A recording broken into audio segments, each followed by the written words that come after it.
Do you remember a time when if you wanted to find a local motorcycle for sale, you had to open up your newspaper and look in the classified ads? And if you wanted to post an ad about something for sale, you actually had to send something into the newspaper, get it approved, pay for it, and hope that somebody actually sees your tiny ad in the classifieds where you posted your real phone number and they'd actually have to contact you directly to see what you're selling.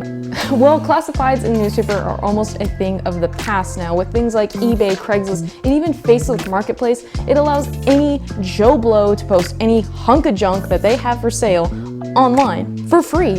And they don't even need to post their phone number. This is how you encounter problems. This is how I had my worst experience on Craigslist.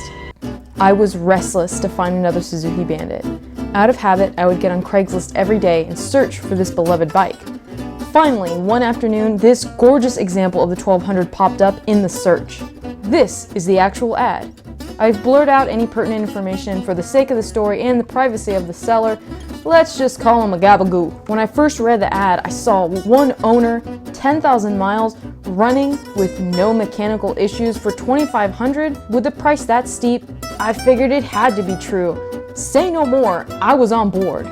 Leaving no other contact information, I furiously typed an email as fast as my little fingers could move.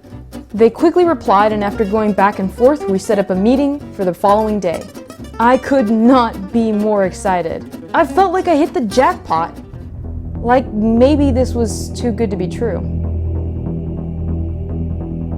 Generously, my mom offered to drive me almost 2 hours to Novato. With cash in hand and gear packed, we hit the road. We found ourselves in town early for the meetup time, so we stopped to use the restroom at a store. It was 10 minutes until noon, our planned meetup time. My phone rang. It was a Bay Area number. Surely it was Gabagoo. Hey, I've got bad news. The bike won't start. Too good to be true. So I told Gabagoo I drove this far, I still wanted to at least check it out, to which they agreed. We arrived and Gabagoo rolled out the garbage. I mean bike. What? Yeah. The motorcycle was total garbage. It was nothing like he explained in the ad. Everything was worn out. The tires were 15 years old. The pictures actually did this bike justice because it did not show just how worn out the bike was. Shortly after is when the excuses began.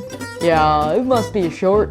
Probably the kickstand switch or the clutch sensor or whatnot. What now? Oh, that battery, it's been charging all night. That battery's brand new. I don't know what's wrong with it. In a final act of desperation and having a gut feeling that it was just the cheap battery, I made the 15-minute drive up the road to the local auto store so that I can put a new battery in this Bandit. I figured worst case scenario, I have an extra battery for my Bandit. I had already come so far, I could not let a battery stop me from riding a motorcycle home. I returned from the store and I installed the battery. All the lights came on. I hit the starter and the engine turned right over. And over.